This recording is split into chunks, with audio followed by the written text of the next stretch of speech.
When you see what the finished product looks like later in this video, you guys are going to fall in love. You're just gonna wanna spray the tops. Be like, hey, try this. Boom, they take it down. Whoa, and get all of those seeds nice and moist. Everything has germinated. They're getting taller. They're searching for the light, but you can see that they're still translucent. Just add water to the bottom of the tray. Look at this flush plumage. It becomes better to look at. You get more of a crunch when you bite into it.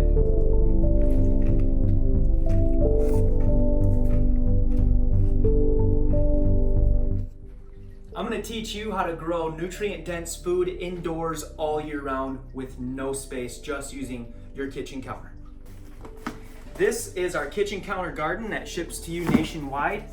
And as we open it up in here, you can see the contents instructions for if you don't want to watch this video, and all different varieties of seeds. So the black oil sunflower seeds, you get some sweet peas, you get some cantaloupe melons, and yeah, it tastes just like the melons. It's crazy. Basic salad mix, which features purple karate, red Acre cabbage. You have broccoli in there as well. You have a spicy salad mix for a little bit more flavor and a little bit more edge for those of you that are seeking an edge. Radish coming up with the spice. You get a spray bottle. You get a whole bunch of cells and two 10 by 20 inch industrial trays that are gonna serve for the base of your growing operations. If you want to just start with one tray at first, you can dial that in, or you can do both trays simultaneously for trying the most amount of these microgreens as you can. For those of you who do not know what microgreens are the adolescent versions of fully grown vegetables. They have 40 times more nutrient density than their fully grown vegetable counterparts. For example, the broccoli is extremely popular with cancer patients because of the compound called sulforaphane. Sulforaphane is responsible for, on a cellular level, eating the bad cells, kind of like the process of autophagy. And there's so many different more trace minerals and vitamins that are in these microgreens. That's why they are so popular and delicious, because it also adds more flavor, color, and texture. So, what you're gonna do is you're gonna break everything out of its container, and you're gonna see these pucks. These are condensed soil pucks, and all you have to do, I made it super easy for you guys, is just add water. And to demonstrate that, I'm going to take one of these, and I'm gonna throw it in a glass here, and you're gonna wanna measure out 3 cups of water, and you simply just add the water and let that thing hydrate. And it's gonna take anywhere from 10 to 15 minutes or however long it takes. So for the sake of this demonstration, we are going to use soil that's already been soaked, and we are going to fill these cells up. Now, as you see, the tray on the bottom, it has no holes, so that it is the reservoir for the water, and the trays that you are going to plant in have holes so that it is able to self-wick up as it needs the water. So that's really cool. It's a lot easier to facilitate how much your plants, your food is going to need water throughout the duration of this growth process. So we are going to focus on this tray and set this tray aside for a second, and look at how big this is getting already. I mean, that's less than 2 minutes, and that's already almost ready to just plant. So that's what the consistency is gonna look like. You're gonna have a nice wet substrate with that coco coir that you are able to get planting fairly immediately.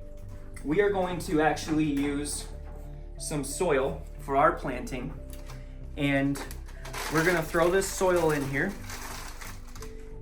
And you wanna pay attention. Soil is how you can improve the hygiene of your plants, and improving the hygiene of your planting will reduce bugs, eliminate bugs, and it will allow you to also avoid mold, which are the 2 most scary problems for rookies who don't have green thumbs when they first start their journey. And I'm really happy to say that it is as easy as just making sure that your soil is hygienic. And what I mean by that is if you're gonna use compost, which is a great methodology, just screen it first and make sure that there's not, larvae in there or, decaying plant matter that has mold spores in it already. But now we are planted. We're gonna take this dirt and we're gonna just make sure that it's nice and level in the cells. You wanna break up any clumps that you have. You wanna make sure that it's a nice level playing field. And you wanna make sure that they're all pretty even. And that's pretty much what you're gonna look for. Some are more full than others, so we're just gonna come in there and correct that as accurately as we can. Just pouring a little bit more into the trays so that they're about a 1/4 inch from the top of the lip. And that's going to allow them to get the most of the light that's in your kitchen or in the room or coming through the window that has the most sunlight. Again, if you don't have any sunlight in your kitchen, one, I feel bad for you. You should work on that. But two, you can supplement with LED lights. And that's also really cool because LED lights are the least expensive light out there, and you can get them literally anywhere. If you guys, for some reason, can't find LED lights where you're at, you can always go onto growingfruition.com. I'll leave a link down in the description for anything that I talk about in this video. Will be down in the link in the description. But there you can get LED lights and you can get soil and you can get other grow kits and the book that I published and everything else that I'll talk about in this video. So from here, what we're gonna do is we are going to start adding the seeds. Now, one thing before that you add the seeds that you're gonna wanna make sure that you are 110% confident in is the substrate moisture level. So for example, this right here, as you can see, that is way too wet. That's going to be very, very conducive for mold spores because as you see, when you press into it, it is literally a swamp. When you press into this, it's not so much a swamp. There's not water that's coming through. And that is literally the difference between seeds that are gonna be exposed to mold and seeds that are gonna germinate properly because there's a lot of moisture, but it's not drowning in it. So to help with that, the kit comes with a spray bottle, and you're just gonna wanna spray the tops very well so that the top is glistening. And even though that this is well moist, you wanna make sure that the moisture is correct. So what we're gonna do is we're gonna go with red Acre cabbage. Red Acre cabbage is amazing for eating, for your nutrition, and it's amazing for if you're wanting to graduate this into a small business for yourself, because trust me, when you see what the finished product looks like later in this video, you guys are going to fall in love, and anybody that you eat lunch in front of or anybody that catches wind of what it is that you're up to on your kitchen counter, once they taste this stuff, once they see it, it's self-explanatory. Everyone loves it, everyone's interested. And it's really cool too because the red Acre cabbage tastes like a nice little spin of how brassica, earthy cabbage tastes. Broccoli tastes like chicken breast rice broccoli, the thing that you would be used to eating, as a gym rat or somebody that's constantly doing that. It provides a different texture than traditional broccoli, and on top of that, it provides enhanced nutrients. So that red Acre cabbage is gonna sprout a deep purple. And now we're going to switch to broccoli. Broccoli is honestly my favorite, if not second favorite microgreen, just because it grows really easy, it grows really fast, it's delicious, and it truly is a multivitamin for your body. Because here's the difference, folks. Right now, you are growing your own food on your kitchen counter, which means you know about what that soil went through, you know about what that seed went through, you know that you didn't sneak in here, someone else didn't come in your kitchen and spray everything with pesticides, herbicides, and insecticides, and you have an intimate connection with your food. You know that your bare hands have cultivated it. And that's exactly why I am trying to inspire you and everybody else to start growing your own food, to rediscover the skills of old, to become more self-sufficient and less dependent on the corporate power structure, to get you growing your own salads on your table instead of having to go to the grocery store where the food supply chain is so screwed up that you're not even really eating real food. This was spicy salad mix. You're more eating preservatives and pesticides, and the fresh section is not actually fresh at all. And it's really gotten out of hand. And the only way that we're gonna do any good or dig ourselves out of this hole is by returning to what our great grandparents did, which is growing their own food and starting to can and so on and so forth. So that spicy salad mix, that was amazing. That has purple kohlrabi in there, and that has radish as well. And that's gonna provide a nice edge. And you're gonna see how each of these later in this video grow up and look different and taste different as well. We'll do a taste test. So this is radish.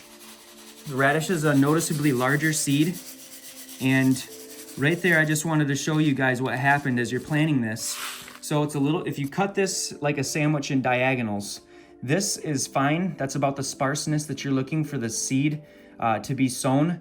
This right here, these two spots, those are too dense. You're gonna have to break those up a little bit because as all of these seeds germinate, they are going to have root hairs that are small, tiny, white filaments that come out, and those are the the searchers for, is the soil moist, or is this substrate that's suitable for starting the growing process that's going to convert us out of our dormancy and into an active photosynthesizing life form. That is the choice that is going to be made by those root hairs when they tap down. The taproot of the root hairs go down and start that process. And if all of those taproots are just dialed into one spot, like you had a really dense spot like I just showed you, then that's going to be a perfect condition for mold. So avoid that. That's the third way that you can reduce the common problems that people have indoor growing and just outdoor gardening in general. So now we're gonna get into some fun seeds. This is cantaloupe. Cantaloupe is amazing to have people over and to be like, hey, try this. Boom, they take it down. Whoa, that tastes like a melon. And you're gonna be like, that's because it is one. And they're gonna be like, what? You grew a melon in your kitchen during the winter? And it's just amazing, I love it. So here we go. This is what you would find in a muskmelon, or a cantaloupe, rather, if you were to straight up eat it. Those are the seeds. That's what we're talking about here. And that's gonna be really cool to watch grow into fruition. The next ones that we're gonna do, you can, if you want, soak sweet peas before you plant them for 24 hours in a bowl like this with no soil, just water. And that will soften up their hulls, and it will give it a jump start because these seeds are gonna take a little bit longer time to germinate than the brassica varieties, which are the noticeably smaller seeds. But we're just gonna run it, and we're also gonna apply the same set of rules to the sunflower seeds. The sunflower microgreens have chlorophyll in them when they grow up after you plant them, and that detoxifies your blood. So this is an absolute amazing nutritional additive to your weekly consumption in salads, burgers. You can put them on top of your entrees, and it is one thing that you are going to fall in love with. The buttery nuttiness flavor of the sunflower microgreen mixed and matched with the fresh crispness of that green vitality is literally unmatched. Okay, the last thing that we're gonna do here is our basic salad mix. The basic salad mix is one of my favorites because it combines all of the brassica varieties, the smaller seeds, that I really enjoy and that I love. So right here, we're just gonna get into it with this tray, and we're gonna scatter it. Notice how my wrist is moving from side to side. You can develop your own technique, but I just find that the flowing of the motion of the ocean in the wrist when you flick it like this is a great way to scatter those seeds in a predictable way. So the next thing that we're gonna do is we are going to increase the seed to soil contact so that it is preparing itself to come out of dormancy, and we're sending those seeds the signal. The way that we're going to do that is we're going to take the other cells and we are going to apply the weight onto these cells. So line them up just like this, and you're going to press down, press down, press down with light to moderate pressure. Again, go through and do it a second time, just making sure that we're doing everything we can to get those seeds to get down into that soil. As you can see here, it did a wonderful job of getting those seeds down in a very level way so that they're all on the same playing field. So the last step for the planting process is you're going to come over the top one more time and get all of those seeds nice and moist on the top layer of the soil. And you can adjust this spray bottle so it's wider or narrower in the spray plane to really dial that in. Now, we're going to take that same seed tray of the cells and we are going to place that right on top with just how it comes. 2 soil doodads a piece, and that right there is going to get topped with the last tray. And to save space for germination station, which is what this is, you can even throw the seeds back on there, back on top, and get it all out of the way. Refer back to your instruction sheets if you need more tips, instructions, or just a good little read because you're interested in it. And that right there is the germination station, and that is the first step to getting your own food grown in a week. So we'll see you back here in 24 to 36 to maybe 48 hours, depending on how all of those seeds take to their environment. And we will go from there, from the germination station into blackout. All right, it's been a couple of days. Let's see where our seed's genetic potential has evolved to. So we're gonna take all of the weight off. And would you look at that, folks? Everything has germinated quite nicely. As you can see, the brassicas and the radish, they're all showing this yellow translucent color. And what that is the whole reason why we're gonna go into our next step. So the next step is going to take one of the bottom trays, the 10-inch by 20-inch trays, and you're going to flip it over on top of the whole situation. So after they've come out of germination station, they've all germinated. That's when that taproot goes down into the soil, and it is going to continue to grow vertically until the seed finds a optimal condition to grow. So we're gonna black it out just by placing this tray with no holes over top. And what that's gonna do is it's gonna allow those seeds and allow those microgreens and those plants and those sprouts and shoots to stretch and continue to work to find the optimal conditions. And the optimal conditions for these plants, for all life that grows, is sunlight. And once it starts sunlight, then it can start the process of turning light into sugar, which is photosynthesis, and producing chlorophyll. And that, folks, is what is going to turn these from seeds and sprouts into peas and sunflowers and broccoli and radishes. So what we're doing is we're blacking it out so that we can accelerate the process in which it's stretching to try and find that light, just by a half a day or a day. And then we pop it off for the next step, and that is going to allow a huge super boost to the harvest time so that you can grow your own nutrient dense food every week, every 7 to 9 days, depending on the variety. And I just want to let you guys know that this was all done in regular livable conditions, anywhere from 60 to 80 Fahrenheit, and anywhere from like 20% to 60% humidity. And there's obviously some better ranges for better species, and there's more of a strategy than just that wide range. And if you guys are interested in that, there is a link down in the description to a masterclass that dives more deeply into that if this is something that you want to really take seriously.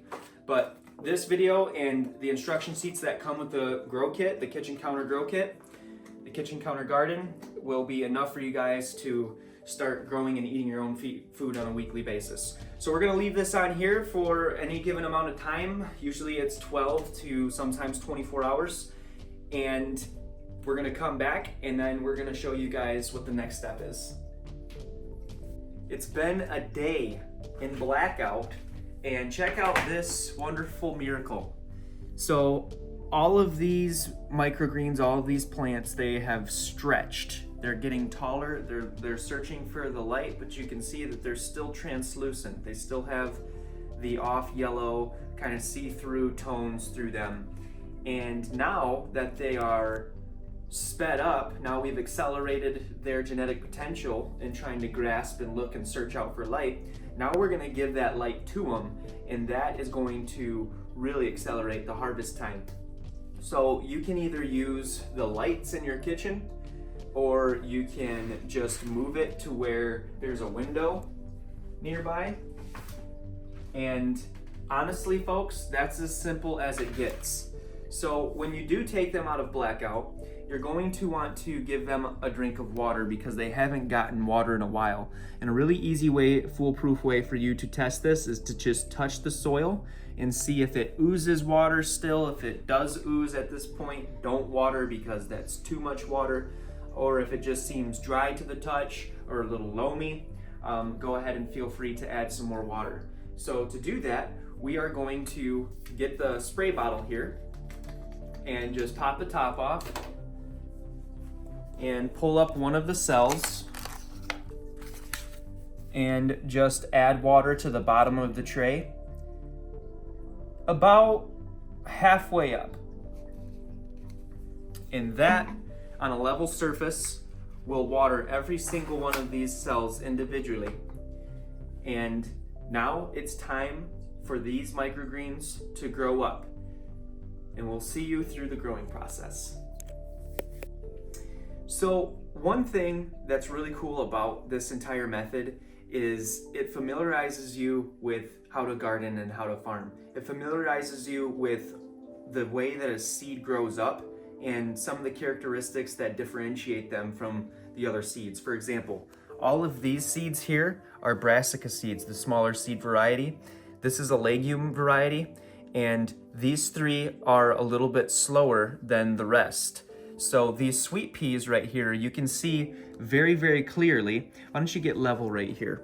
You can see very, very clearly how these little fingers, these textured fingers, are coming up. And once you see those fingers for the pea, it is very, very safe for light to be exposed to it. However, most of the peas only have this taproot going on. And I'll actually pick this one up for demonstration purposes and show you.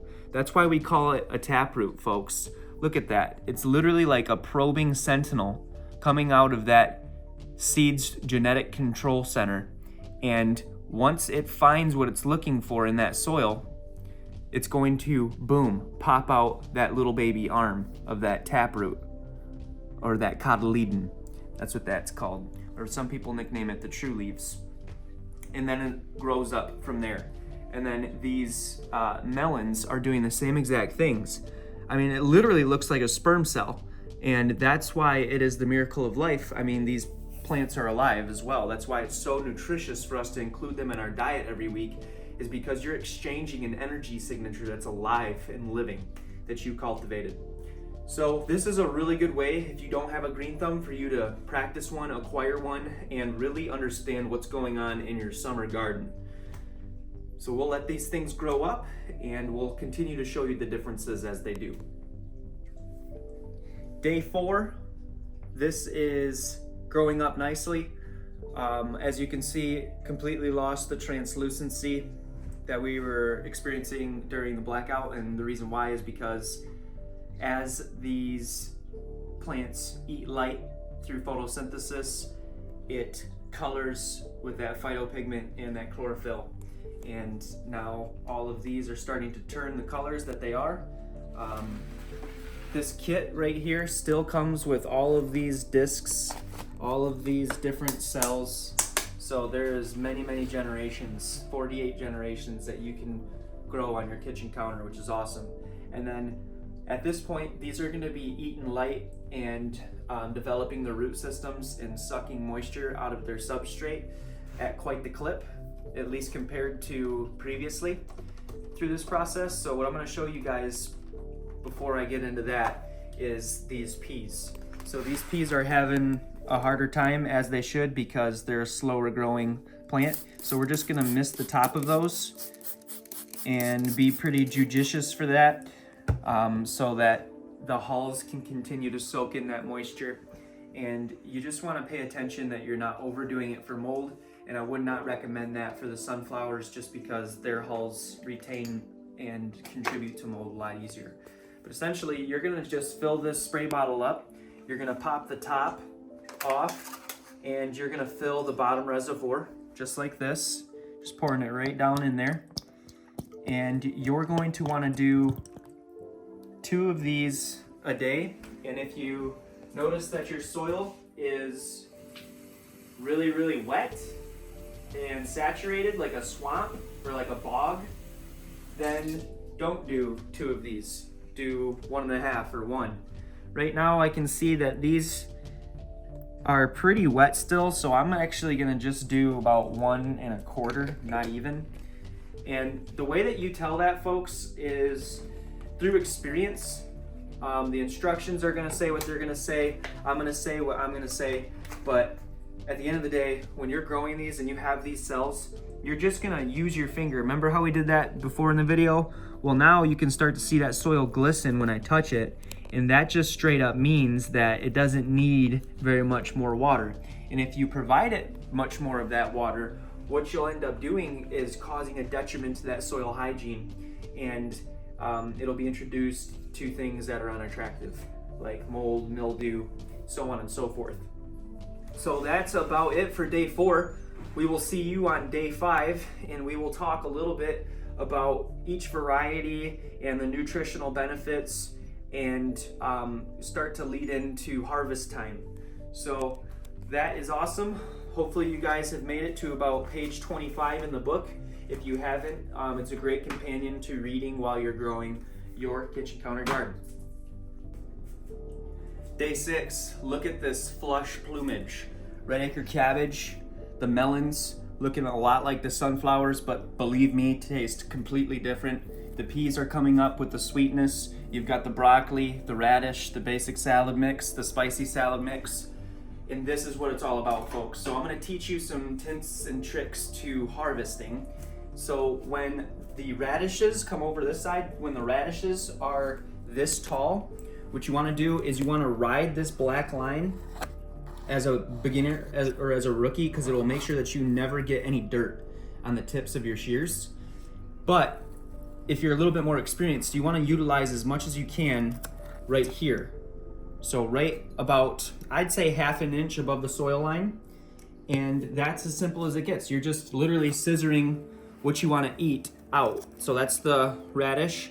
And then we're going to take some broccoli. And then we're going to take some spicy salad mix. We're gonna take some Red Acre cabbage. And this I usually save for last because it is purple. Look at that beautiful color. And then we're gonna throw some sweet peas in there. And then we're gonna throw some sunflower.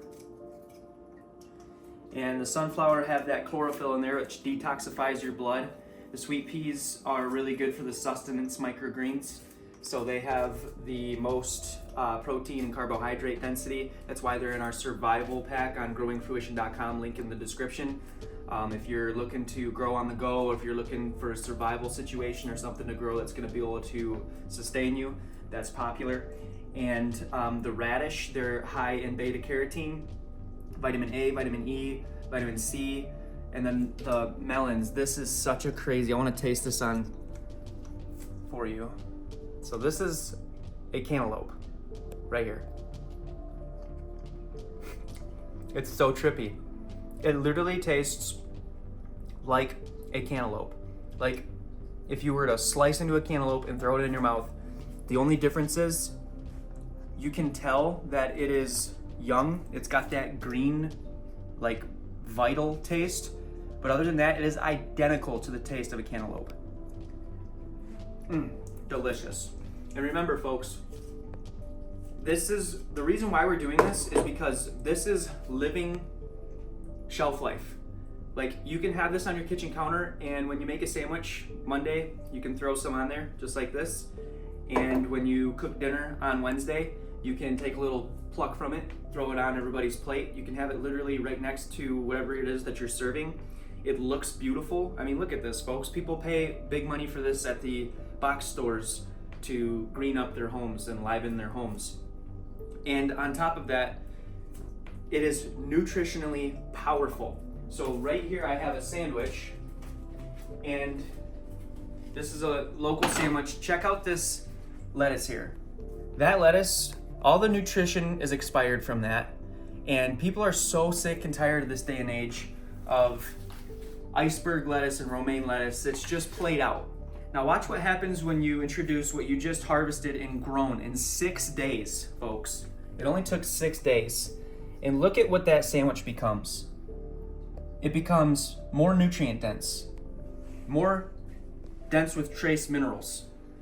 It becomes better to look at. You get more of a crunch when you bite into it. And the flavor profile of the sandwich just skyrocketed. You just introduced 8 different colors, flavors, and textures.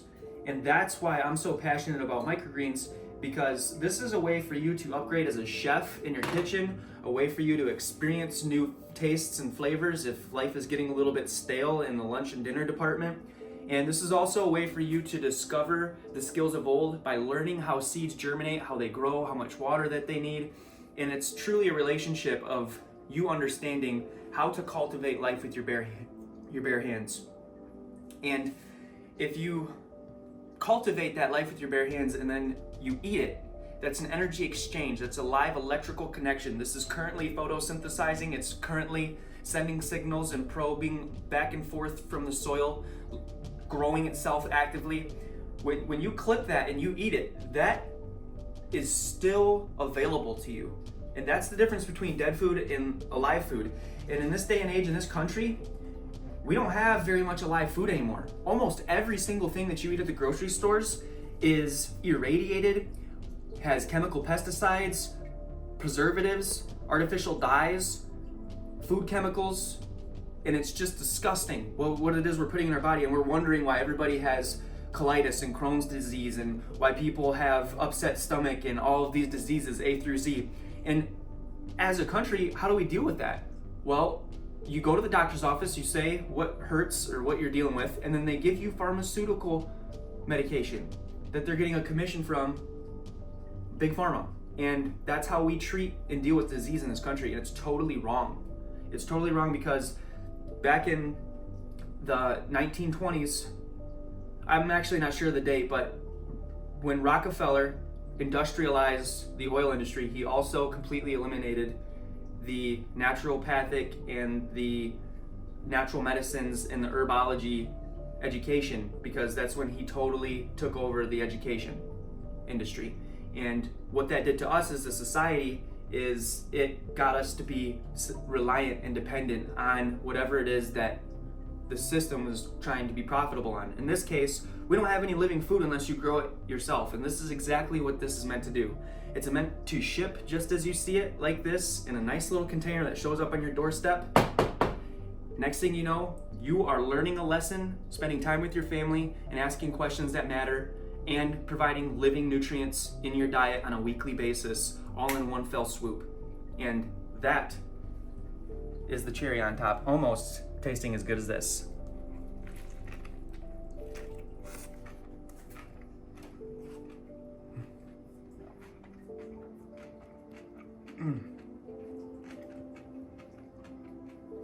Wow. That right there took this sandwich from being kind of healthy to being a powerhouse in your diet, helping your gut microbiome, increasing that gut flora, setting off a chain reaction in your bloodstream, increasing your brain-derived neurotrophic factor, all from growing life and eating it. Such a good exchange. And when you're done harvesting, when you have all this tray harvested, a lot of it's gonna look like this, a lot of it's gonna look like that. And what you do is you take that soil and you take those seeds that haven't germinated because they got out-competed, and you compost that. If you guys are looking for more videos on that, it's a sustainable, unlimited food loop. And all you need is a small flock of chickens that you can work towards if you're not there yet. Again, we're mainly talking about people that don't have any space indoors in an apartment situation or whatever. But this is a way that you can grow towards being more self-sufficient and less dependent on the corporate power structures. And using this as compost and being able to grow your own seeds, because microgreens takes a lot of seeds to grow every week, but at the same time, seeds grow more seeds. That's the miracle of multiplication. And not only do they just grow one seed for one seed, but sunflowers, one sunflower head that comes from one single seed, like this, will grow a sunflower head when this grows all the way up to full fruition that will drop hundreds of these. So one seed makes hundreds of sunflowers. And that is how you can grow your own seeds. And I teach you how to become your own seed supplier. So go check out the masterclass, go check out all my education, get yourself a kitchen counter garden to get yourself affiliated with this type of lifestyle, and allow me, someone who is being the change that they want to see in the world and that you want to see in the world, and providing a solution that we all need to a problem that we all have. Support me, and I will keep going, and I will supply as many seeds and as many knowledge bases and as many opportunities as I possibly can to the families of America. Growing your fruits, God bless you.